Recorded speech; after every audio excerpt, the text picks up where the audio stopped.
नमस्कार, DD news पर आप देखना शुरू कर चुके हैं हमारा खास प्रोग्राम। इस वक्त मैं हूं लाल चंद्र सिंह।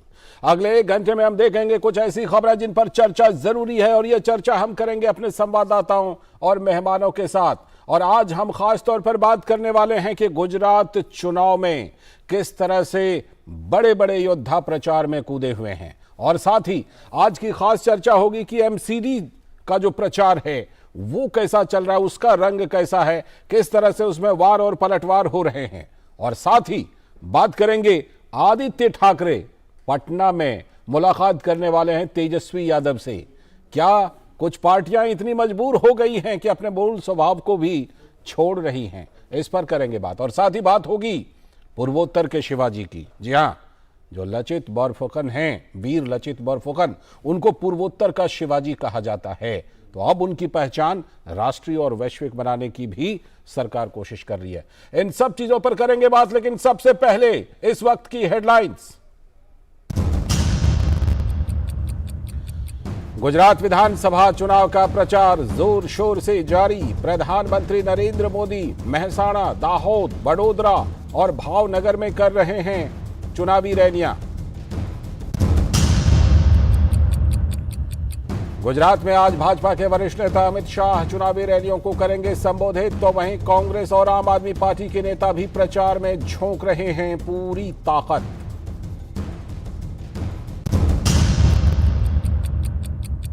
इधर एमसीडी चुनाव प्रचार ने पकड़ा जबरदस्त रंग। प्रचार में सभी दलों ने लगाया एड़ी चोटी का जोर। पार्टियों के बीच चल रहा है वार पलटवार।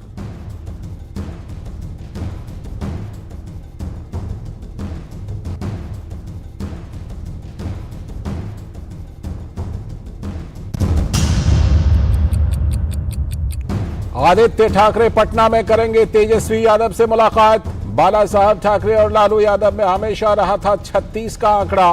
बीजेपी का तंज, कहा भ्रष्टाचार के गुर सीखने आ रहे हैं।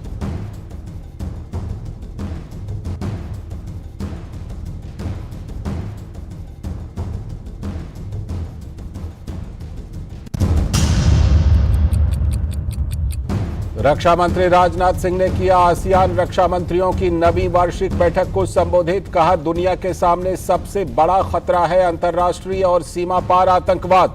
रक्षा मंत्री का कंबोडिया के प्रधानमंत्री से भी मुलाकात करने का है कार्यक्रम।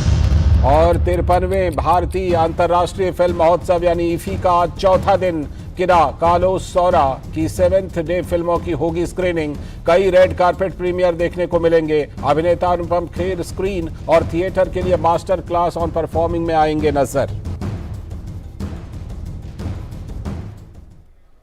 तो ये थी इस वक्त की हेडलाइंस, और अब देखते हैं खबरों को विस्तार से। और सबसे पहले बात करते हैं गुजरात चुनाव की, क्योंकि गुजरात विधानसभा चुनाव का जो प्रचार है वो जोर शोर से जारी है और कई दिग्गजों के चुनावी कार्यक्रम हैं। आज ही प्रधानमंत्री नरेंद्र मोदी की मेहसाणा, दाहोद, वडोदरा और भावनगर में चुनावी रैलियां हैं। प्रधानमंत्री मेहसाणा में रैली कर चुके हैं। साथ ही केंद्रीय गृह मंत्री और भाजपा के वरिष्ठ नेता अमित शाह भी चुनावी रैलियों को संबोधित करेंगे। और उनकी जो रैलियां हैं अमित शाह की, वो राजकोट, सुरेंद्रनगर के दसाड़ा और सूरत के बारडोली में उनकी जनसभाएं हैं अमित शाह की। बीजेपी के राष्ट्रीय अध्यक्ष जेपी नड्डा के भी कई चुनावी कार्यक्रम गुजरात चुनाव में हैं आज के दिन। तो गुजरात में लगातार बड़े नेता प्रचार कर रहे हैं। कांग्रेस की ओर से पूर्व केंद्रीय मंत्री मनीष तिवारी और पार्टी प्रवक्ता आलोक शर्मा समेत कई बड़े नेता चुनावी प्रचार के मैदान में हैं। आम आदमी पार्टी के नेता राघव चड्ढा और भगवंत मान समेत कई नेता कर रहे हैं राज्य में चुनाव प्रचार। इस बीच बीजेपी ने टिकट नहीं मिलने पर निर्दलीय उम्मीदवार के रूप में नामांकन करने वाले अपने 12 सदस्यों को निलंबित कर दिया है। और गुजरात चुनाव पर नजर डालें तो 2 चरणों में होने वाले विधानसभा चुनाव में करीब 4,91,35,000 मतदाता हैं। इनमें से इस बार 1,621 उम्मीदवारों के भाग्य का फैसला होने जा रहा है, जो अपनी किस्मत आजमा रहे हैं गुजरात चुनाव में इस बार।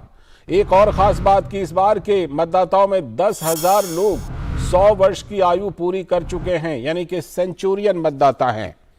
100 साल से ऊपर के मतदाता हैं, तजुर्बेकार। हमारे साथ दो संवाददाता जुड़ रहे हैं गुजरात चुनाव का रंग हम तक पहुंचाने के लिए। अभिषेक सिंह भावनगर में हैं और मेहसाणा में शैलेंद्र मिश्र हैं। मेहसाणा में प्रधानमंत्री की रैली भी थी। मैं पहले शैलेंद्र के पास चलता हूं। शैलेंद्र, प्रधानमंत्री की रैली मेहसाणा में हो चुकी है। हालांकि प्रधानमंत्री जब गुजरात में चुनावी रैली करते हैं तो जाहिर सी बात है कि गुजराती में ही बोलते हैं, गुजराती में ही लोगों से बात करते हैं अपनी रैलियों में। आप बहुत दिनों से गुजरात में, कुछ तो गुजराती सीख गए होंगे आप भी। बताइए क्या खास बातें रही प्रधानमंत्री के संबोधन में आज? लालचंद्र, पूरा का पूरा संबोधन प्रधानमंत्री नरेंद्र मोदी का गुजराती में था और अगर उनके पूरे संबोधन को देखें मेहसाणा में जो उन्होंने जनता को संबोधित किया तो उसमें जो गुजरात में पिछले 27 वर्षों में विकास हुआ है और तमाम उन समस्याओं को खत्म किया गया है, दूर किया गया है एक एक करके, उसका जिक्र, उस पर जोर प्रधानमंत्री नरेंद्र मोदी के भाषण का था। सबसे पहले उन्होंने बात की ज्योतिर्ग्राम योजना की, जो आज से एक दशक पहले हम कह सकते हैं गुजरात में ज्योतिर्ग्राम योजना चलाई गई थी, जिसमें ट्रांसमिशन में 80,000 किलोमीटर लाइन बिछाई गई, बिजली उत्पादन पर ध्यान दिया गया, किसान फीडर अलग किया गया। तो किस तरह से खेतों तक पानी पहुंचाया गया, बिजली कनेक्शन के जरिए किसानों की दिक्कत दूर हुई, सिंचाई की पानी की, और माताओं बहनों की दिक्कत दूर हुई जो 5-5 किलोमीटर मेहसाणा में पानी के लिए जाती थी, उस समस्या को खत्म किया गया। पवन ऊर्जा और सौर ऊर्जा में किस तरह से गुजरात आगे बढ़ा, प्रधानमंत्री नरेंद्र मोदी के भाषण का इस पर काफी जोर था कि गुजरात में न केवल इस पर जोर दिया गया कि घर घर बिजली पहुंचे, बल्कि बिजली उत्पादन में अग्रणी राज्य बना, चाहे वो पवन ऊर्जा में हो या फिर सौर ऊर्जा में हो। और आज घर घर बिजली है और किस तरह से सौर ऊर्जा के जरिए किसान भी जो ग्राम में पैसा कमा रहे हैं, या ये कहे कि उनकी जो बिजली की लागत है वो बहुत कम है या फिर उससे वो मुनाफा कमा रहे हैं। तो ये एक बहुत महत्वपूर्ण फोकस था प्रधानमंत्री के आज भाषण का। दूसरी बात जो प्रधानमंत्री ने कही लालचंद्र, कि कैसे नहरों का जाल बिछाकर खेतों तक पानी पहुंचाया गया, जो सुजलाम सुफलाम योजना की शुरुआत हुई थी और बहुत सफल हुई थी। तो हम कह सकते हैं कि मेहसाणा और गुजरात में जो विकास हुआ और एक एक समस्याएं जो दूर हुई, उसका जिक्र प्रधानमंत्री ने किया। लालचंद्र, एक बात कहकर अपनी बात खत्म करूंगा। प्रधानमंत्री ने इस बात का भी जिक्र किया कि जो आज के 20-21 साल के युवा हैं वो शायद जानते नहीं होंगे कि गुजरात में कितनी दिक्कतें थी, कितनी चुनौतियां थी, कितनी समस्याएं थी, इनको एक एक कर दूर किया गया है पिछले 2 दशकों में। बिल्कुल, मैं आपके पास लौटता हूं, लेकिन पहले जरा अभिषेक के पास चलता हूं। अभिषेक, आप भावनगर में हैं, बताइए कि भावनगर में चाहे बीजेपी हो, कांग्रेस हो, आम आदमी पार्टी हो या वहां के क्षेत्रीय दल हो, कौन कौन से बड़े नेताओं का चुनावी कार्यक्रम है अभिषेक उस इलाके में?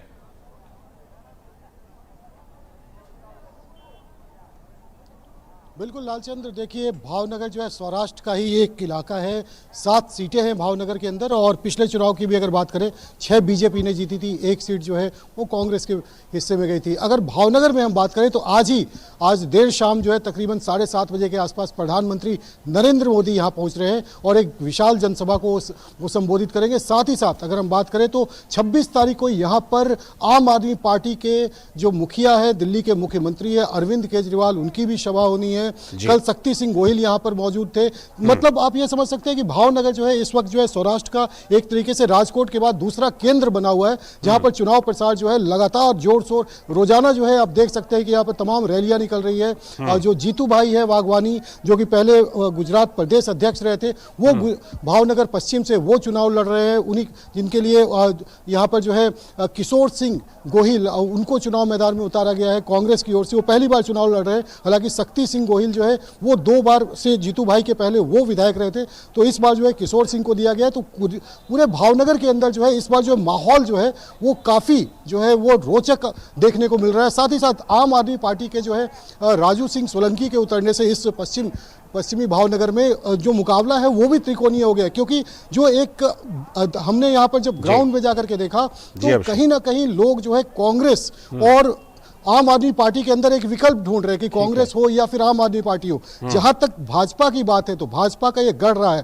अगर भावनगर की बात करें तो भावनगर जो है भाजपा का गढ़ रहा है। 7 में से 6 सीट आप समझ सकते हैं कि सौराष्ट्र में जहां पिछली बार बीजेपी को महज 19 सीटों पर संतोष करना पड़ा था और कांग्रेस को 30 सीटें आई थी, तो ऐसे में भावनगर का जो रिजल्ट था वो काफी अच्छा था। तो बीजेपी का भी लगातार ये प्रयास है कि जो भावनगर में जिस तरीके से उन्होंने पिछली बार रिपीट किया था, वो आसपास के भी इलाकों में, खासतौर पर सौराष्ट्र में भी वो नतीजे उनको इस बार मिले। और कांग्रेस जो है वो पिछली जो उन्होंने सीटें जो जीती थी, कांग्रेस की को ये कोशिश है कि वो किसी तरीके से अपनी जो सीटें हैं वो बचा सके। जो आम आदमी पार्टी की अगर हम बात करें, कांग्रेस की बात करें, जब हम इन दोनों के उम्मीदवारों से बात करते हैं तो आम आदमी पार्टी कांग्रेस को खारिज करते हैं, कांग्रेस जो है आम आदमी पार्टी को खारिज करती है। तो कहीं ना कहीं जो लड़ाई है वो बीच में दिख रहा है कि कांग्रेस और आम आदमी पार्टी जो है एक दूसरे में उलझे हुए नजर आ रहे हैं। लौटता हूं आपके पास शैलेंद्र।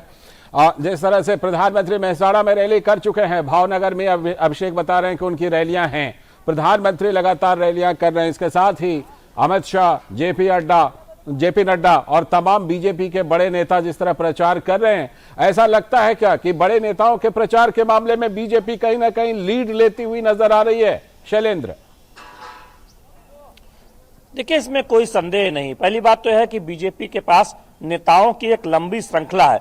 सबसे बड़े स्टार प्रचारक प्रधानमंत्री नरेंद्र मोदी हैं, बीजेपी के राष्ट्रीय अध्यक्ष जेपी नड्डा, गृह मंत्री अमित शाह और बीजेपी शासित राज्यों के तमाम मुख्यमंत्री गुजरात में प्रचार कर रहे हैं। केंद्रीय नेताओं की टीम है, राज्य के नेता हैं। तो बीजेपी का कहना है कि उनके पास नेताओं की एक लंबी श्रृंखला है, लिहाजा सभी एक तरह से सभी प्रमुख नेता यहां पर गुजरात में चुनाव प्रचार में हिस्सा ले रहे हैं। दूसरी बात यह है कि बीजेपी की एक तरह से रणनीति रही है कि एक तरह से कोई कोर कसर न छोड़ी जाए। जहां तक चुनाव प्रचार का सवाल है, जहां तक कोशिश करने का सवाल है, जोर लगाने का सवाल है, और हमने देखा है कि कोई भी चुनाव हो, पूरी ताकत से बीजेपी वो चुनाव लड़ती है। और खासतौर पर जब गुजरात का चुनाव है तो निश्चित तौर पर हम देख रहे हैं कि चुनाव प्रचार के लिहाज से एक तरह से धुआंधार, उससे भी ज्यादा कह सकते हैं कि चुनाव प्रचार देखने को मिल रहा है। जब प्रधानमंत्री लगातार चुनावी रैलियों को संबोधित कर रहे हैं, गृह मंत्री अमित शाह लगातार चुनावी जनसभाओं को संबोधित कर रहे हैं, साथ ही साथ बीजेपी राष्ट्रीय अध्यक्ष और तमाम नेता। तो प्रचार के लिहाज से निश्चित तौर पर बीजेपी काफी आगे दिखाई दे रही है। ठीक है। और अभिषेक, जैसे शैलेंद्र से हमने बात की कि बीजेपी में तो लंबी फहरिस्त है, आप बताइए कि जो बाकी प्रमुख पार्टियां हैं, जैसे कांग्रेस है मुख्य विपक्षी पार्टी, पिछली बार अच्छा प्रदर्शन था कांग्रेस का, आम आदमी पार्टी वहां पर काफी जोर लगा रही है, भारतीय ट्राइबल पार्टी है, इनके जो प्रचार का दारोमदार है इन पार्टियों के, वो किन किन बड़े नेताओं पर वहां दिखाई पड़ रहा है अभिषेक?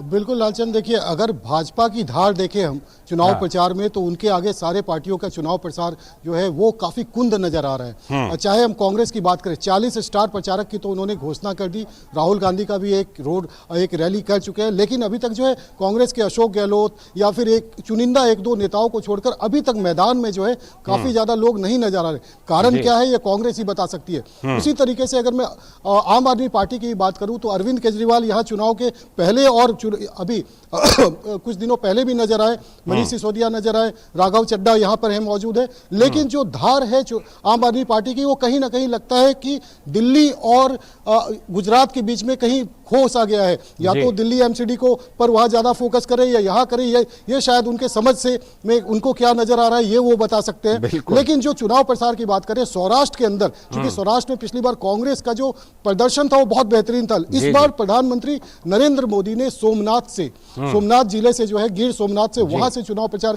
की शुरुआत की, जहां पर बीजेपी ने पिछली बार बहुत अच्छा प्रदर्शन नहीं किया था, उन्होंने अमरेली से किया। तो जो पिछले चुनाव में जो जगह पर जहां पर बीजेपी को कम सीटें थी, बीजेपी का फोकस उन जगहों पर ज्यादा है। वहीं अगर हम बात करें कांग्रेस का, तो कांग्रेस की चुनाव प्रचार जो लोकल यहां के उम्मीदवार है वो तो करते हुए नजर आ रहे हैं, लेकिन जो स्टार प्रचारक है वो कहीं ना कहीं जमीन पर नजर नहीं आ रहे हैं। लालचंद, बहुत बहुत शुक्रिया अभिषेक आपका भी जुड़ने के लिए, और शैलेंद्र आपका भी जुड़ने के लिए, और लगातार हम लोग बात करते रहेंगे, जानकारी लेते रहेंगे। फिलहाल बहुत बहुत शुक्रिया। और इस वक्त हम आपको सीधे लिए चलते हैं अहमदाबाद, जहां पर भाजपा के वरिष्ठ नेता और केंद्रीय गृह मंत्री अमित शाह चुनावी जनसभा को संबोधित कर रहे हैं। भाजपा बड़ी हिम्मत है, कोई जरा बोलो जोरथी हिम्मत है।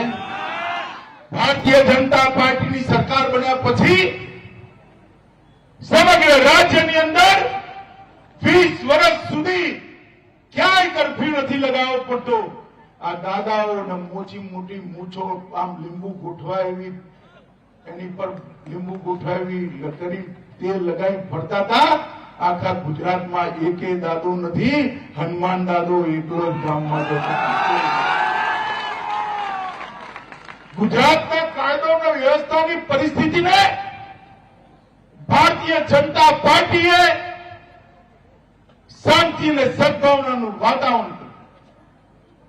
પોરબંદરથી માંડી આગા દરિયા કિનારા પર દાનચોરોનું રાજ હતું.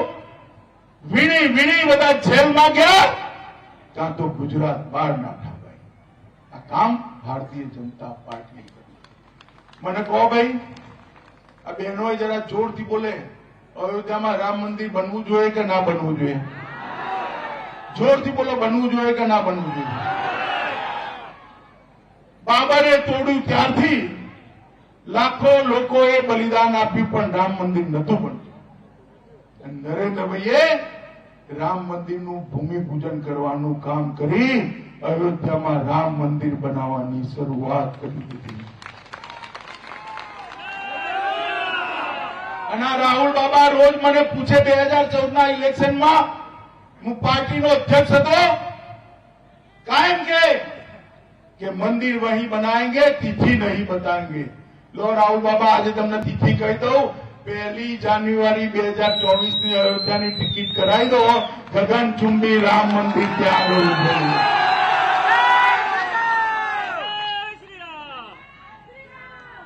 આટલી બધી બહેનો અને ભાઈઓ છે. ભાજપની સરકાર આયા પહેલા ગામડામાં 24 કલાક વીજળી આવતી હતી. ભાઈ સાચું કહેજો, ભગવાન માથે રાખી કહેજો, આવતી હતી? અને હવે આવે છે કે નથી આવતી? કોઈએ માગવા જ ના જો પડે. ટનાટન વીજળી, 24 કલાક વીજળી ગામડામાં મોકલવાનું કામ આ ભારતીય જનતા પાર્ટી કર્યું. મિત્રો મને કહો, આ કાશ્મીર આપણું ખરું કે નહીં? અરે જોરથી બોલો ને. આપણું છે ને? તો આ 370મી કલમ હટાવી જોઈએ કે ના હટાવી જોઈએ? જવાહરલાલ નહેરુ નાખીને ગયા ત્યારથી 70 વર્ષ સુધી આ 370મી કલમ કોંગ્રેસ પોતાનો વાલો દીકરો એમ ખોળામાં રાખી રમાડ રમાડ करता. सीधा प्रसारण आप देख रहे थे. अमित शाह, केंद्रीय गृह मंत्री और भाजपा के वरिष्ठ नेता अहमदाबाद में साबरमती में इस चुनावी रैली को संबोधित कर रहे थे. और खासतौर पर इस समय जो वो जिक्र कर रहे थे वो ये कि राम मंदिर को लेकर पहले विपक्षी पार्टियां, कांग्रेस पार्टी सवाल पूछती थी कि मंदिर तो बनाएंगे, तारीख कब बताएंगे. लेकिन अब देखिए कि वहां पर भव्य राम मंदिर का निर्माण हो रहा है. तो गुजरात चुनाव से जुड़ी खबरें हम आपको आगे भी दिखाते रहेंगे. फिलहाल वक्त है एक ब्रेक का, और ब्रेक के बाद जब लौटेंगे तब करेंगे आज की खास चर्चा. और वो जो चर्चा होगी वो एमसीडी चुनाव को लेकर होगी. देखते रहिए डीडी न्यूज. लहलहाती फसल, भरे पूरे खेत खलिहान, हर किसान का बस यही अरमान. लेकिन कभी बारिश, कभी बिजली, कभी ओला, कभी सूखा. प्रकृति का तो नहीं, मगर नुकसान का उपाय है. AIC से फसल बीमा. Agriculture insurance company of India limited. AIC. Break के बाद एक बार फिर से आपका स्वागत है. डीडी न्यूज पर आप देख रहे हैं. इस वक्त तो गुजरात में तो चुनाव चल ही रहा है और उसका तो रंग है ही, लेकिन एमसीडी के चुनाव का रंग भी जबरदस्त है. राजधानी दिल्ली में एमसीडी चुनाव प्रचार का रंग क्या है, इस बार के मुद्दे कैसा चल रहा है, वार पलटवार, यही चर्चा हम करने वाले हैं आज की खास चर्चा में. एमसीडी चुनाव को लेकर राजधानी दिल्ली में राजनीतिक सरगर्मियां काफी तेज हो गई हैं और सभी प्रमुख राजनीतिक पार्टियों ने एमसीडी चुनाव प्रचार में झोंक दी है अपनी अपनी पूरी ताकत. और इस चुनाव प्रचार में खास तौर पर दो पार्टियों, भाजपा और आम आदमी पार्टी ने एड़ी चोटी का जोर लगा दिया है. तो वहीं कांग्रेस भी तस्वीर में है. रेडियो से लेकर सोशल मीडिया तक चुनाव प्रचार का जबरदस्त शोर सुनाई पड़ रहा है. एमसीडी चुनाव को लेकर सभी राजनीतिक दलों की तरफ से अपने अपने दावे हैं, अपने अपने वादे हैं जो कि लोगों के सामने वो रख रहे हैं. एमसीडी चुनाव के लिए बीजेपी का वचन पत्र आया है तो आम आदमी पार्टी की तरफ से 10 गारंटी दी गई है लोगों को. केजरीवाल ने कूड़े को मुद्दा बनाया तो बीजेपी ने केजरीवाल के भ्रष्टाचार के खिलाफ आवाज बुलंद की हुई है. एमसीडी चुनाव में 4 दिसंबर को 250 सीटों के लिए मतदान होगा और 7 दिसंबर को नतीजे आ जाएंगे. पिछले 15 वर्षों से हालांकि एमसीडी पर बीजेपी का ही कब्जा है, लेकिन इस बार आम आदमी पार्टी भी लगा रही है जबरदस्त जोर। आज इसी पर हम चर्चा करने वाले हैं कि कैसा है एमसीडी का इस बार का चुनाव, क्या है मुद्दे, कैसा है वार पलटवार, कौन कौन से मुद्दे पर पार्टियां फोकस कर रही हैं और लोगों के मुद्दे क्या हैं। गिरीश निशाना हमारे संवाददाता हमारे साथ जुड़ चुके हैं और साथ ही इस चर्चा में हमारे साथ 3 बेहद खास मेहमान जुड़ रहे हैं। अजय सहरावत भारतीय जनता पार्टी की तरफ से बहुत बहुत स्वागत। विष्णु पाठक जी आम आदमी पार्टी की तरफ से बहुत बहुत स्वागत विष्णु जी। साथ में अनिल कुमार बंसल जी वरिष्ठ पत्रकार, बहुत बहुत स्वागत सर आपका भी। तो चलिए चर्चा की शुरुआत मैं करता हूं सबसे पहले अपने संवाददाता गिरीश निशाना से। गिरीश, जिस तरह से कि लगातार हम देख रहे हैं कि चाहे स्टिंग बम से लेकर के धमाका हो या तमाम चीजों को हम देख रहे हैं, रोज कुछ ना कुछ खुलासा हो रहा है, चाहे टिकट बेचने की बात हो या तमाम मुद्दे हों। आज का दिन जो है प्रचार में, उसमें मुख्य तौर पर क्या धमाका है गिरीश? देखिए लालचंद, मैं आपको बताना चाहूँगा, हालांकि देश की राजधानी दिल्ली में 250 वार्डों के लिए 4 दिसंबर को दिल्ली नगर निगम का चुनाव होना है और उसके लिए 1349 उम्मीदवार चुनावी मैदान में हैं, जिसमें से 640 पुरुष उम्मीदवार हैं, जबकि 709 महिला उम्मीदवार चुनावी मैदान में अपनी किस्मत आजमाने के लिए उतरी हुई हैं। अगर आज की बात की जाए तो आज सुबह से ही जो तमाम राजनीतिक दल हैं, चाहे भारतीय जनता पार्टी हो, कांग्रेस हो या आम आदमी पार्टी हो, तमाम राजनीतिक दलों के जो भी उम्मीदवार हैं वो घर घर जाके प्रचार कर रहे हैं। सुबह 6-7 बजे से ही वो लोग अपने घरों से निकलते हैं और हर घर तक पहुंचना चाहते हैं, हर मतदाता तक पहुंचना चाहते हैं और अपना चेहरा दिखाना चाहते हैं। हालांकि ये स्थानीय चुनाव है, स्थानीय चुनाव में जीत उसी की होती है जिसने काम किया होता है, या जीत उसकी होती है जो एक अच्छा चेहरा होता है, जो लोगों के बीच में लोकप्रिय होता है। हालांकि दिल्ली के अंदर जो चुनावी अगर मुकाबला देखा जाए तो मुख्य रूप से भारतीय जनता पार्टी और आम आदमी पार्टी के बीच में है।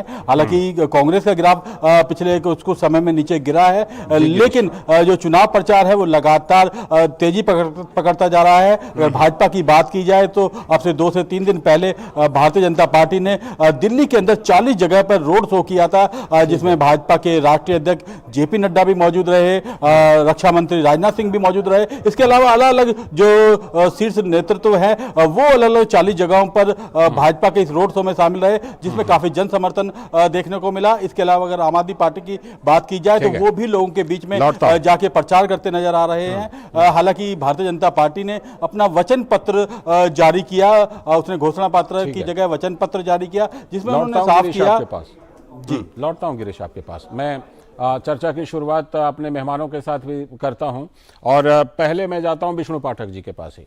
विष्णु जी, कोई दिक्कत तो नहीं हो रही है? गुजरात में भी चुनाव लड़ रहे हैं, इधर एमसीडी में भी जोर लगा रहे हैं, दोनों चुनाव एक साथ लड़ने में किसी तरह की परेशानी तो नहीं हो रही है आम आदमी पार्टी को? नहीं लालचंद जी, देखिए कि आम आदमी पार्टी का चुनाव आम आदमी लड़ रही है, ठीक है ना। तो ये चुनाव कोई पार्टी का नहीं है, दिल्ली की जनता हो चाहे गुजरात की जनता हो, जहां के जो आम आदमी है, आम आवाम है, आम आवाम भ्रष्टाचार और तानाशाही और जो समस्या है लोगों की, अपनी जो दुख है, तकलीफ है, रोजी रोटी, रोजगार और म्युनिसिपल कॉर्पोरेशन में जो पिछले 15 सालों में भारतीय जनता पार्टी लगातार 3 चुनाव जीती और अपरोक्ष रूप से भी 1 साल से म्युनिसिपल कॉर्पोरेशन पे शासन कर रही है। तो जो ये निजी चुनाव है, लोगों को गली गली का जो समस्या है, हर आदमी जो जुड़ा हुआ है, हर आदमी जो रोज का दुख झेलता है, इसलिए वो खुद चुनाव, जनता चुनाव लड़ रही है। अच्छा, ठीक है। इसको पार्टी के चुनाव मतलब जो सत्ता है, देखते हैं बीजेपी की तरफ से कौन चुनाव लड़ रही है, देखते हैं भारतीय जनता पार्टी की तरफ से कौन चुनाव। अजय जी ये बताइए, किला बचाने की चुनौती है आपके पास भाई? 15 साल से आप वहां पर एमसीडी में रहे हैं और अब इस बार विष्णु पाठक जी कह रहे हैं कि इस बार जो है वो, आपने 15 साल और 1 साल बोला कि परोक्ष रूप से भी आप एमसीडी पर रहे, तो 16 साल से आप काबिज हैं। अब तो उनकी तरफ से जनता लड़ रही है, आपकी तरफ से कौन लड़ रही है? क्या आपकी तरफ से स्टिंग लड़ रही है क्या? देखिए, विष्णु जी की तरफ से, आम आदमी पार्टी की तरफ से तो उत्तराखंड में भी जनता लड़ रही थी, हिमाचल में भी जनता लड़ रही थी, यूपी में भी जनता लड़ रही थी, हरियाणा के आदमपुर में भी जनता लड़ रही थी। अच्छा। और थोड़े दिन पहले तो गुजरात में भी जनता लड़ रही थी। लेकिन दिक्कत क्या है, जहां जहां इनकी जनता लड़ती है और जहां जहां इनका इंटरनल सर्वे आता है, सर्वे में तो दिखाया जाता है कि आम आदमी पार्टी हर सब जगह सरकारें बना रही है, लेकिन जब आंकड़े स्क्रीन पर आते हैं और जब नंबर आते हैं तो बड़ा सा जीरो आता है वहां पर के ये स्टेट ही छोड़ करके चले जाते हैं। जैसे इन्होंने उत्तराखंड को छोड़ दिया, उसके बाद में कभी चर्चा नहीं करी, यूपी के बारे में चर्चा नहीं करी। अन्यथा ये इनका इलेक्शन कैंपेन करने का एक तरीका हो सकता है कि किसी भी तरीके से अपने पुलिंदे बांधो और उसके बाद जनता के बीच में चले जाओ एडवर्टाइजमेंट के मॉडल को लेके। बहरहाल हमारा मॉडल ये नहीं, हमारा मॉडल काम का है। पिछले 15 साल से एमसीडी लगातार दिल्ली की जनता के बीच में है। दिल्ली की रोजमर्रा की दिक्कतें, चाहे वो नाली की हो, चाहे वो स्ट्रीट लाइट की हो, चाहे वो डेंगू के टाइम पे फॉगिंग की हो, चाहे ग्राउंड वेस्ट मैनेजमेंट की हो, चाहे वो प्राइमरी स्कूल्स की हो, पार्क की हो, ओपन जिम लगाने की हो, उन सारी समस्याओं को सॉल्व करना और उनको उन सुख सुविधाओं को देना, ये काम दिल्ली एमसीडी का है, जो भाजपा पिछले 15 साल से लगातार कर रही है। और हम जमीनी तौर पर सभी लोगों से जुड़े हुए हैं। यही कारण है कि भाजपा बार बार एमसीडी में सरकार बनाती है, क्योंकि हमारा मॉडल काम का मॉडल है, विज्ञापन का मॉडल नहीं। ठीक है, लौटता हूं आपके पास और विष्णु जी से जवाब लूंगा, लेकिन मैं अनिल कुमार बंसल जी को भी इस चर्चा में शामिल करता हूं। अनिल जी, ये बताइए कि इस बार के एमसीडी चुनाव को क्या आप थोड़ा अलग सा देख रहे हैं क्या? क्योंकि देखिए, एमसीडी के चुनाव हुए जिसमें कि पहले कांग्रेस से बीजेपी का मुकाबला होता था, उसके बाद पिछला एमसीडी जो चुनाव हुआ उसमें आम आदमी पार्टी ने भी कोशिश की, लेकिन कामयाबी वैसी मिली नहीं। इस बार आपको थोड़ा अलग सा लग रहा है मुकाबले का रंग? इस बार कम से कम ये लग रहा है कि जो पहले बीजेपी और कांग्रेस में ज्यादा मुकाबला होता था, इस बार कांग्रेस की जगह पर आम आदमी पार्टी से बीजेपी का मुकाबला दिख रहा है क्या? देखिए, पिछले बार के चुनाव में ही आम आदमी पार्टी दूसरे नंबर पर आ गई थी जी, तो उसको ये मानने में क्यों संदेह होगा कि मुकाबला भाजपा से हमारा ही है। तो आम आदमी पार्टी के नेता हैं, उनके अगर आत्मविश्वास की बात देखो तो वो तय मानकर चल रहे हैं कि एमसीडी में हम आएंगे और 15 साल की एंटी इनकम्बेंसी बीजेपी का फायदा हमें मिलेगा। लेकिन बीजेपी का सांगठनिक कौशल है या बीजेपी ने जो प्रचार को धार दी है, आम आदमी पार्टी एक ईमानदारी के मुद्दे पर हमेशा अपनी छवि बनाए रहे अरविंद केजरीवाल। वो आरोप झूठे सच्चे सब बातें अलग होती हैं, लेकिन एक तो सत्येंद्र जैन का जेल में होना, दूसरा अभी जो उनके कुछ उम्मीदवारों की जो एमसीडी के टिकट बेचना, विधायकों की उसमें भागीदारी या आरोप प्रत्यारोप, इस सब से कहीं ना कहीं एक रक्षात्मक स्थिति में आम आदमी पार्टी आती है, उनको सफाई देनी पड़ रही है। तो भाजपा की पूरी कोशिश है कि आम आदमी पार्टी को जो वो ईमानदारी का दम भरती है उसको कोशिश करें कि ये बेईमान है। और आम आदमी पार्टी इस बात का पूरा प्रयास कर रही है कि भाजपा के पास हमारे खिलाफ कोई मुद्दा नहीं है, तो हमको झूठी सरकारी एजेंसियों का इस्तेमाल करके या झूठे आरोप लगा के बदनाम कर रहे हैं। पर कुल मिलाकर जो कांग्रेस है वो शायद मानकर चल रही है कि वो तीसरे नंबर की ही है और तीसरे नंबर पर ही रहने वाली है, ऐसा लग रहा है। हाँ, और दिल्ली चूंकि देश की राजधानी है तो नगर निगमों के चुनाव बाकी जगह भी होते हैं, बड़े महानगर बंबई भी है, चेन्नई भी है, कलकत्ता भी है, पर दिल्ली का कुछ ज्यादा सिग्निफिकेंस इसलिए कि देश की राजधानी है।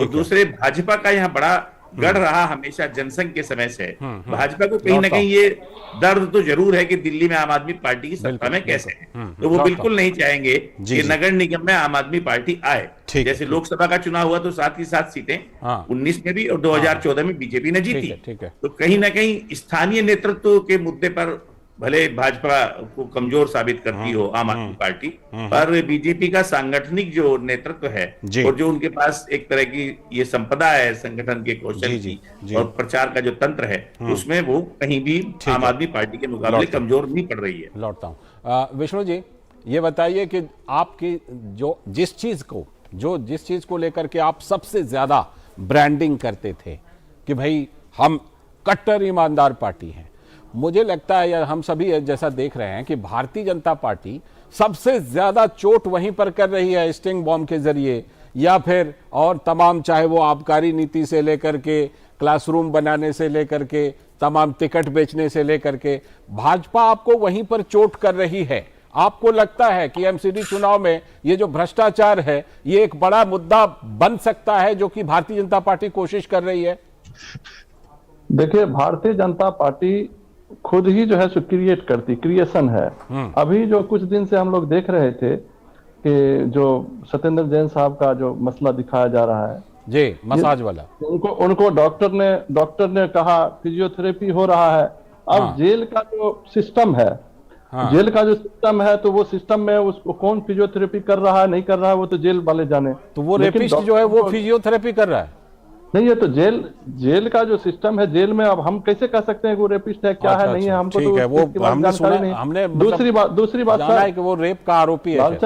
लालचंद जी, हम लोग पब्लिक में घूमते हैं, अभी भी हम लोग चुनाव का उससे आए हैं, ठीक है, और जनता का बात जो हमने पहली बार कहा कि जनता खुद लड़ रही है चुनाव, और हमको लगता है, मैं आपको गारंटी से कहता हूं जी कि आप 7 तारीख को देख लीजिएगा, दिल्ली नगर निगम में आम आदमी पार्टी की सरकार लगभग 200 सीट के साथ बनेगी, मतलब लगभग 80% सीट है ना? बिल्कुल सर। अच्छा, सर वो इसलिए कह रहा हूं कि दिल्ली में पिछला चुनाव 70 में 67 सीट, अब पिछले 60 वर्षों बाद पंजाब में, अभी कह रहे थे हमारे सरावत साहब बीजेपी के मित्र कि आपने यूपी में कहा, आपने गोवा में कहा, आपने यहाँ बहुत कहा, सारा उन्होंने जरूर मैं एक्सेप्ट करता हूं कि हमारी अभी पार्टी नहीं है, हम बहुत जगह अपनी बात समझा नहीं पाए। ठीक है, जनता हमारा, पंजाब में हमने 1960 के बाद पंजाब में किसी पॉलिटिकल पार्टी को 90 सीटें, 2/3 से ज्यादा बहुमत किसको मिली है? पंजाब की सफलता तो बड़ी सफलता है, इसमें कोई शक नहीं,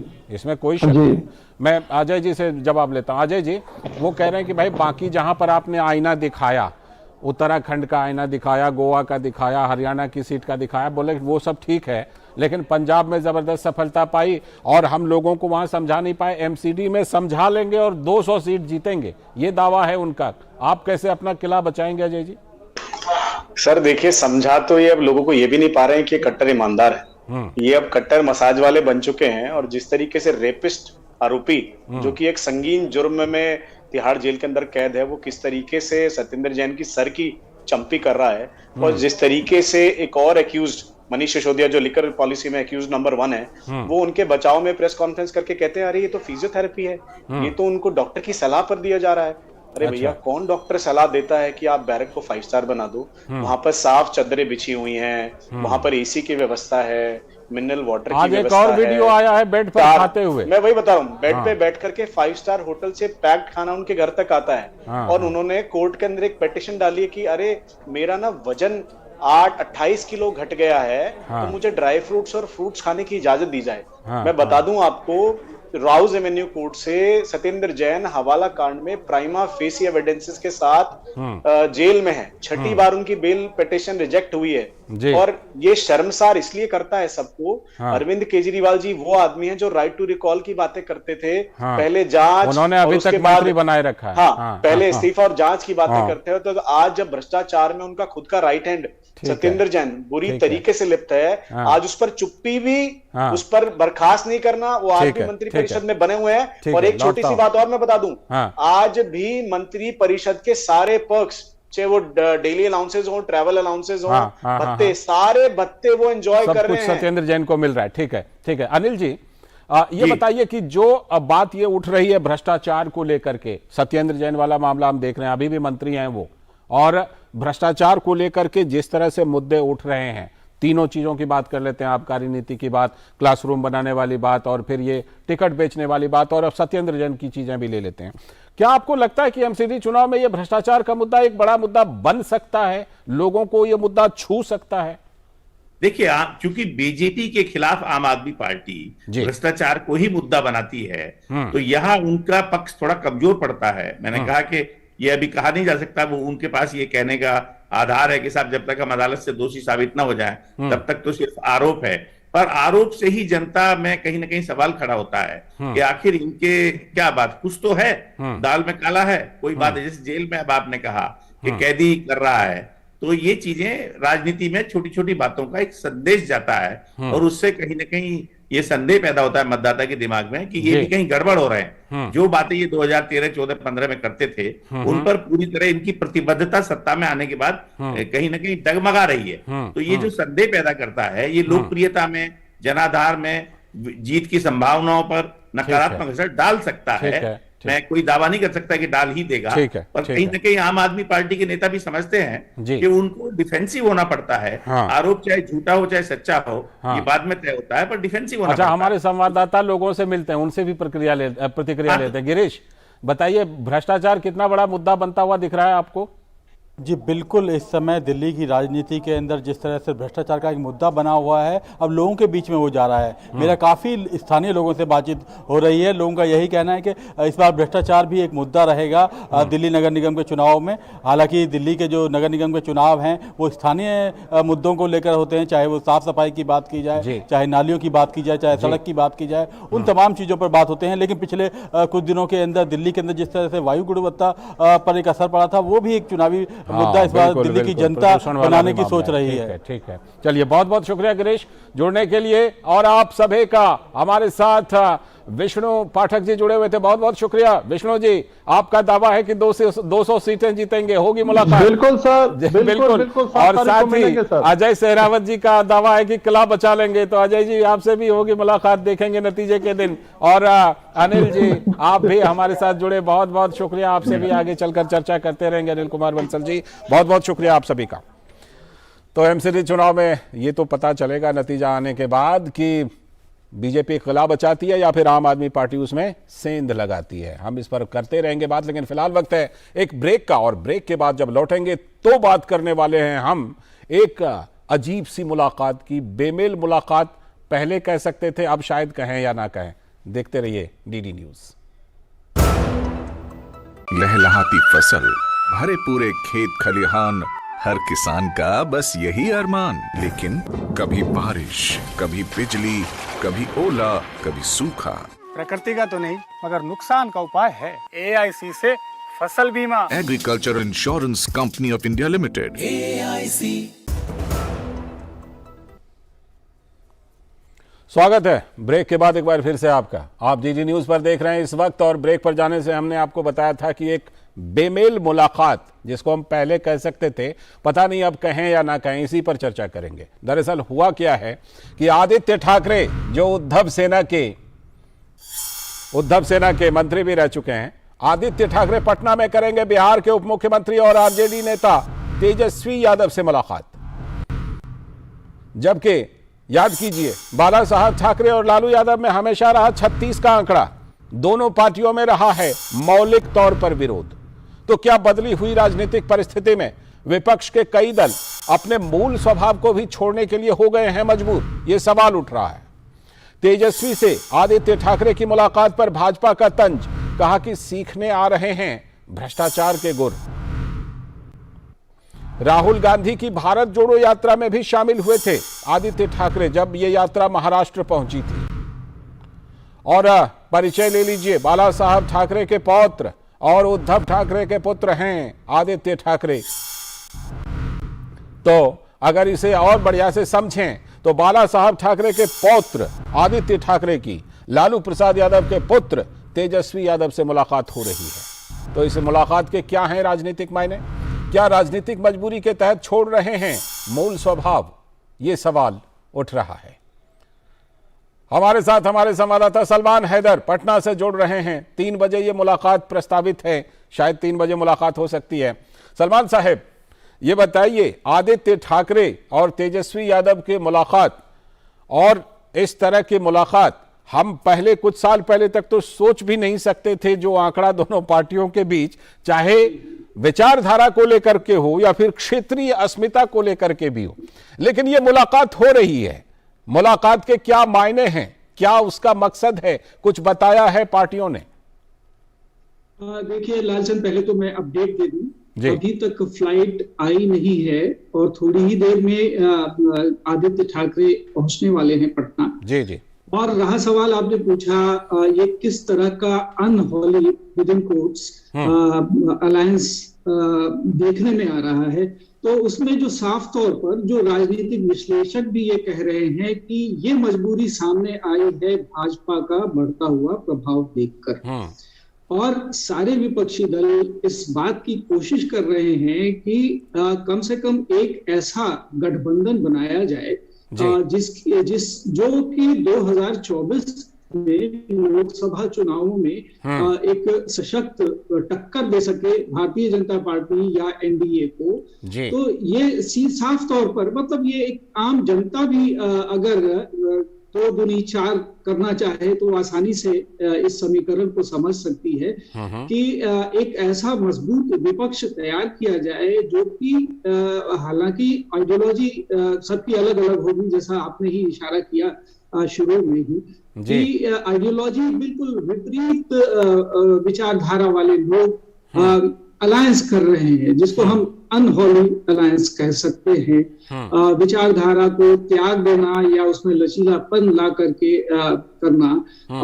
हालांकि बहाना बनाने के लिए आदित्य ठाकरे ये भी कहते हैं कि इस मुलाकात का और कोई मतलब न निकाला जाए, चूंकि तेजस्वी भी युवा है, मैं भी युवा हूँ, इसलिए विचारधारा को इसमें बीच में न लाया जाए। हम एक समान धरातल पर एक विकल्प तलाशने की कोशिश कर रहे हैं। हालांकि आदित्य ठाकरे ने मुंबई से चलने से पहले ये भी साफ कर दिया था कि इसको किसी थर्ड फ्रंट बनाने की कोशिश के रूप में ना देखा जाए। जी लालचंद जी, आपने जो जिक्र किया कि ऐसा लगता है कि भारतीय जनता पार्टी, मतलब विचारकों, राजनीतिक विचारकों का मानना है कि भारतीय जनता पार्टी का जो एक राजनीतिक प्रभुत्व है उसके खिलाफ कहीं ना कहीं मजबूरी है इन लोगों के साथ आने की। तो भारतीय जनता पार्टी उस स्थिति में है कि वो तंज कर रही है कि यहाँ पर भ्रष्टाचार के गुर सीखने के लिए आ रहे हैं आदित्य ठाकरे। भारतीय जनता पार्टी की तरफ से प्रतिक्रिया आई है। जाहिर सी बात है, देखिए अभी सुशील मोदी जी ने भी, जो राज्यसभा के सांसद हैं, बिहार से आते हैं, पूर्व उप मुख्यमंत्री हैं, उन्होंने भी ये तंज कसा था कि नीतीश का जमाना चला गया, अब वो इस कोशिश में है कि राजद के साथ उनका विलय हो जाए, जैसा कि उन्होंने कहा। तो अब नीतीश भी इस सिचुएशन से बाहर निकलने और राष्ट्रीय स्तर पर अपनी छवि बनाने की कोशिश कर रहे हैं। बहुत सारी बातें भी सत्ता के गलियारों में चल रही है कि इस पार्टी से बात हो रही है, इस पार्टी से बात हो रही है, या तो जनता दल का जो पुराना स्वरूप था उसको वापस लाया जाए, जिसमें एक जमाने में लालू और नीतीश दोनों एक साथ थे। तो ये चीजें चल रही हैं, लेकिन इन सब चीजों के पीछे एक मजबूरी है जो इनको एक साथ बांधने की कोशिश कर रही है, या ये लोग तलाश रहे हैं वो रस्सी, मजबूत रस्सी, कि एकजुट हो जाएं ताकि करारा जवाब 2024 के चुनावों में दिया जा सके, खासतौर से एनडीए को। जी बहुत बहुत शुक्रिया सलमान साहब जुड़ने के लिए और इस खबर पर विश्लेषण करने के लिए बहुत बहुत शुक्रिया। तो हमारे साथ सलमान हैदर, हमारे संवाददाता, जुड़े हुए थे पटना से, और पटना में आज ये मुलाकात होने वाली है अब से कुछ देर बाद। वक्त है एक ब्रेक का, और ब्रेक के बाद जब लौटेंगे तो बात करेंगे पूर्वोत्तर के शिवाजी की। देखते रहिए डीडी न्यूज। लहलहाती फसल, भरे पूरे खेत खलिहान, हर किसान का बस यही अरमान। लेकिन कभी बारिश, कभी बिजली, कभी ओला, कभी सूखा। प्रकृति का तो नहीं, मगर नुकसान का उपाय है। AIC से फसल बीमा। Agriculture insurance company of India limited, AIC। Break के बाद एक बार फिर से आपका स्वागत है डीडी न्यूज पर। आप देख रहे हैं इस वक्त, और अब हम बात करने वाले हैं एक बेहद पराक्रमी योद्धा की, और वो योद्धा जो पूर्वोत्तर के शिवाजी के रूप में जाने जाते हैं। जी, असम के योद्धा वीर लचित बरफुकन की 400वीं जयंती का केंद्रीय कार्यक्रम 23 नवंबर से 25 नवंबर तक दिल्ली के विज्ञान भवन में रखा गया है। वीर लचित बरफुकन को राष्ट्रीय और वैश्विक पहचान दिलाने का प्रयास कर रही है सरकार, ऐसा असम के मुख्यमंत्री हिमंता बिस्वा शर्मा का कहना है। पहले वीर लचित बरफुकन की वीरता केवल असम में मनाई गई थी, ऐसा हिमंता बिस्वा शर्मा ने कहा है, और कहा है कि जब दुनिया लचित बरफुकन की बहादुरी को पहचानेगी तो असम को भी वैश्विक मंच पर सम्मान और पहचान मिलेगी। वीर लचित बरफुकन ने मुगलों को कई बार धूल चटाई और हमेशा युद्ध में हराया। अगर आप उनके बारे में जानते हैं या जानना चाहते हैं तो ये बात खास है, मुगलों के कब्जे से गुवाहाटी को छुड़ाकर उस पर फिर से कर लिया था अपना कब्जा वीर बरफुकन ने। वीर लचित बरफुकन मुगलों को उन्होंने धकेल दिया था गुवाहाटी से बाहर, और इसीलिए उनको, यानी वीर लचित बरफुकन को, पूर्वोत्तर का शिवाजी भी कहा जाता है। और अब राष्ट्रीय और वैश्विक पहचान दिलाने की कोशिश कर रही है इस भूले बिसरे नायक को, और या यूं कहें कि जिनको असम तक ही सीमित रख दिया गया था, उनको अब राष्ट्रीय स्तर पर और वैश्विक स्तर पर पहचान दिलाने की कोशिश हो रही है।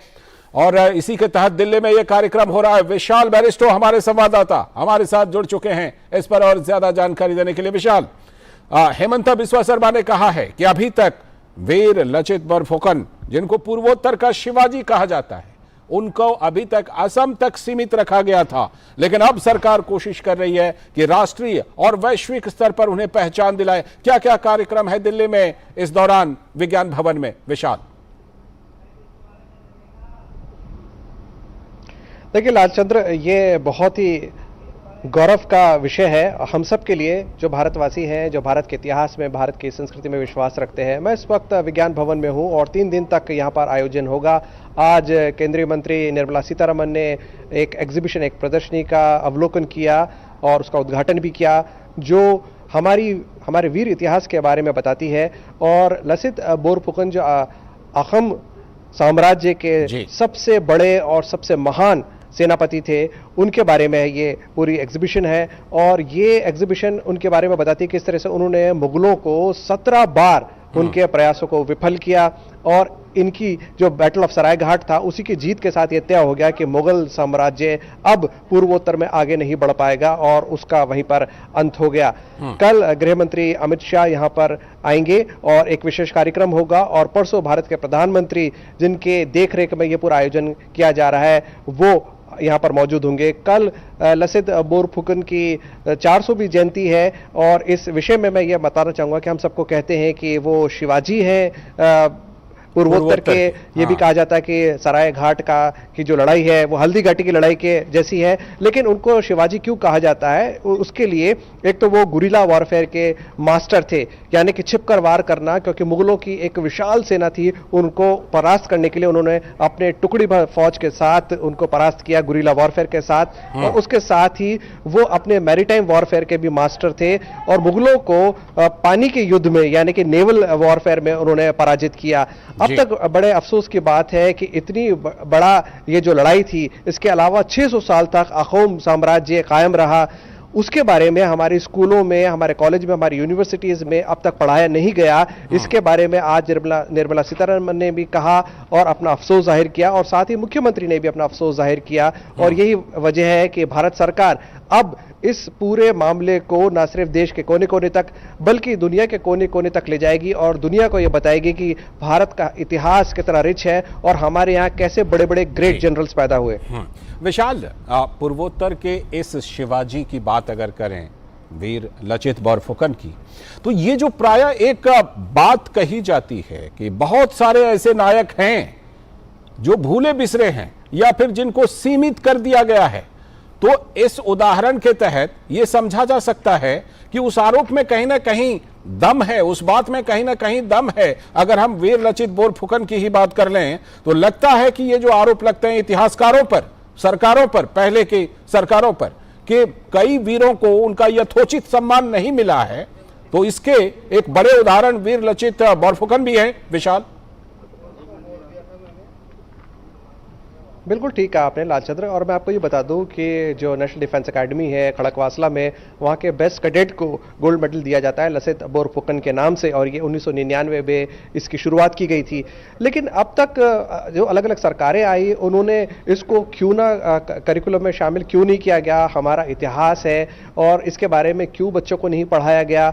और यही बात आज केंद्रीय मंत्री निर्मला सीतारमण ने भी रखी। उन्होंने कहा कि मैं चाहूंगी कि असम सरकार और संस्कृति मंत्रालय दोनों मिलकर अलग अलग विश्वविद्यालयों में इस बात को लेकर जाएं और हमारे जो रिच हिस्ट्री है उसके बारे में छात्रों को बताएं, विद्यार्थियों को बताएं। क्योंकि देखिए, हम मना रहे हैं आजादी का अमृत महोत्सव, तो हमें गर्व होना चाहिए अपने इतिहास के ऊपर। और ये जो 25 साल है अमृतकाल, जैसे कि प्रधानमंत्री ने कहा, ये तय कर देंगे कि भारत विश्व गुरु बनने की दिशा में कहां तक कामयाब होगा और उसमें हमारे युवा इसमें अहम रोल निभाएंगे। इसलिए जरूरी है कि उनको अपने इतिहास के बारे में भी गौरवान्वित होना चाहिए, उसके बारे में बाखबर होना चाहिए, उसके बारे में जानना चाहिए। और इसलिए अब लचित बोरफुकन, जिनके नाम पर गोल्ड मेडल दिया जाता है नेशनल डिफेंस एकेडमी में, उसको करिकुलम में भी शामिल किया जाएगा, ऐसा सरकार की तरफ से भी संकेत मिले हैं। जी, जो कद उनका रहा है, आज जब हम उनके बारे में जानते हैं विशाल, तो ये बिल्कुल महसूस होता है, जिसका जिक्र आप भी कर रहे हैं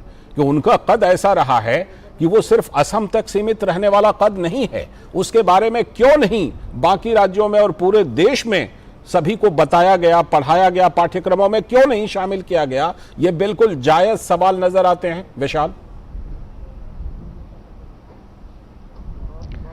देखिए लालचंद्र, ये जायज सवाल भी है और एक तरह से कटघरे में भी खड़ा करता है पूर्वी सरकारों को कि उन्होंने क्यों ऐसा नहीं किया, क्योंकि ये हिस्ट्री में दर्ज है। आज भी उसके प्रमाण मिलते हैं। बैटल ऑफ सराय घाट, जिसकी तुलना हम हल्दी घाटी की लड़ाई से भी कर सकते हैं कि महाराणा प्रताप ने कैसे हल्दी घाटी के अंदर अकबर की फौज से लोहा लिया और भीलों ने किस तरह गुरिल्ला वॉरफेयर के जरिए उनका मुकाबला किया, क्योंकि छोटी सी सेना थी महाराणा प्रताप की, उसके बावजूद कैसे उन्होंने मुगल फौज का मुकाबला किया। और यहाँ पर हम बात कर रहे हैं लसित बोरफुकन की। अब हम अकबर से निकलकर हम पहुंच गए हैं औरंगजेब के जमाने में, उनके परपोते के जमाने में। और औरंगजेब बड़ा क्रूर शासक माना जाता था अपने जमाने का, और किस तरह से वो अलग अलग राज्यों पर कब्जा करना चाहता था। और यहां पर यह भी कहा गया कि बैटल ऑफ सराय घाट की जो लड़ाई थी उसकी जीत से यह तय हो गया कि मुगलिया सल्तनत अब पूर्वोत्तर में नहीं जा पाएगी, क्योंकि ये प्लान्स थे उनके कि किसी तरह पूर्वोत्तर के जरिए हम दक्षिण पूर्वी एशिया पर भी कब्जा कर ले। तो ये जो लड़ाई थी इसने एक अहम रोल अदा किया, क्योंकि प्राइम मिनिस्टर हमेशा कहते रहे हैं look east policy, act east policy. ये इसलिए कहा जाता है क्योंकि इतिहास गवाह है कि ये gateway to south east Asia है, तो स्ट्रेटेजिकली भी बहुत इंपॉर्टेंट था। और मिलिट्री स्ट्रेटेजी की जब हम बात करते हैं तो लसित बोरफुकन का जो योगदान है वो अहम रहा मुगल फौजों को आगे बढ़ने से रोकने के लिए। न सिर्फ एक बार बल्कि 17 बार उन्होंने मुगल इन्वेजन को रोका और उनको 17 बार धूल चटाई। बताइए, जिन्होंने 17 बार मुगलों को हराया हो, धूल चटाया हो, उनके कद के बारे में अगर बात करें तो निश्चित रूप से उनका कद कितना बड़ा होना चाहिए, उसमें कहीं ना कहीं कमी रह गई थी। चलिए, अब देर से ही सही, लेकिन उसको उस कद को एक राष्ट्रीय और वैश्विक पहचान। लालचंद्र, मैं एक बात जी एक बात और कहना चाहूंगा। ना सिर्फ उनका कद बहुत बड़ा था, लेकिन बल्कि अखूम साम्राज्य की हम बात करते हैं तो अकेला ऐसा साम्राज्य है जो 600 साल तक कायम रहा। 600 ईयर्स तक अहोम डायनेस्टी, जिसे अखम साम्राज्य कहते हैं, वो कायम रहा। और वो इसलिए हो पाया कि उनके पास लसित बोरफुकन जैसे कमांडर्स थे, जनरल्स थे। चलिए, बहुत बहुत शुक्रिया विशाल इस खबर पर जुड़ने के लिए और विस्तार से जानकारी देने के लिए। तो इसी के साथ आज के इस वक्त में इतना ही। पूरी टीम को दीजिए अनुमति, लेकिन कल फिर इसी वक्त लेकर हाजिर होंगे। इस वक्त इस बीच डीडी न्यूज पर खबरों और कार्यक्रमों का सिलसिला लगातार जारी है। नमस्कार।